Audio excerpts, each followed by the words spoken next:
Assalomu alaykum aziz qarindoshlar. Müşahatlar xayrli bo'lsin. Biz bugungi darsimizda kompyuterimizda nihoyatda qulaylik bo'lgan, haqsiz bo'lgan bir yumshoq detal bilan, ya'ni tushirish yumshoq detal bilan tanishib chiqamiz.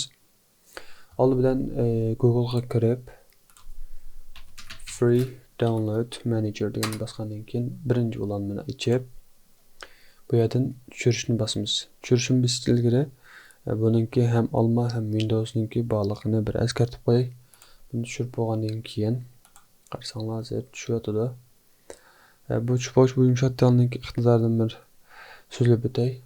Bu yumshoq detal to'g'ridan bir necha tushirgan vaqtdan tez suratda tushirishimizga yordamchi bo'ldi. Ham haqsiz. Uningdan boshqa YouTube'dan bir necha tushirgan vaqtda buna qulaylik.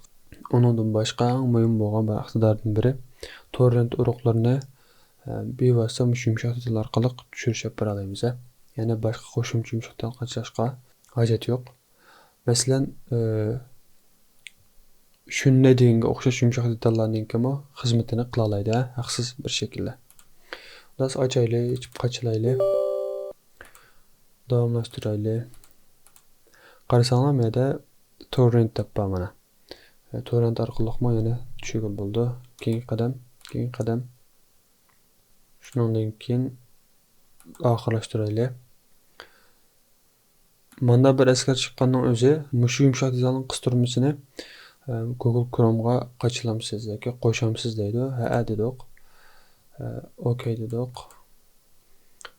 Qarasanglar, mana avtomatik qistirmasini chiqarib berdi. Men qachib bo'lganligim uchun bo'lmasam yurib ketdi.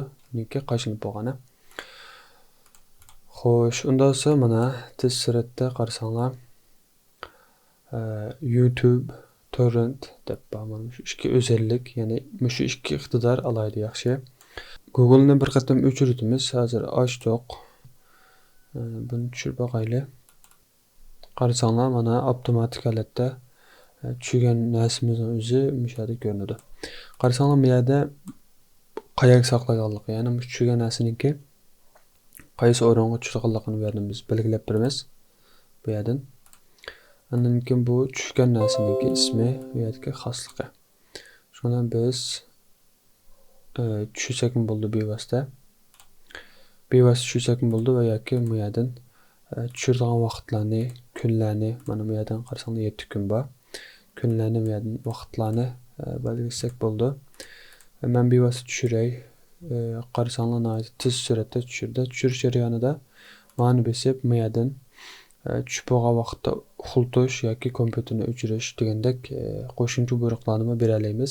Hamda buning tilini o'zgartirish uchun ham uchinchisi bo'lgan settingsga kirib bu yerdan qolgan tillarni tanlasak bo'ldi. Men turkcha tanlay. Qarasanglar, mana hammasi turkcha bo'ldi. Men avtomatik kapatma. Bu shunga o'xshash qo'shimcha iqtidorlar bor. Undan so'ng bugungi darsimiz shuncha bo'lsin. Texnik ko'p qarindoshlarni foydalanish uchun o'zaro taqib qo'yishni va texnik ko'p qarindoshlarni ko'ra olish uchun yoqtirish ko'nikmasini bosishni unutib qolmaysizlar. Allohga emanet.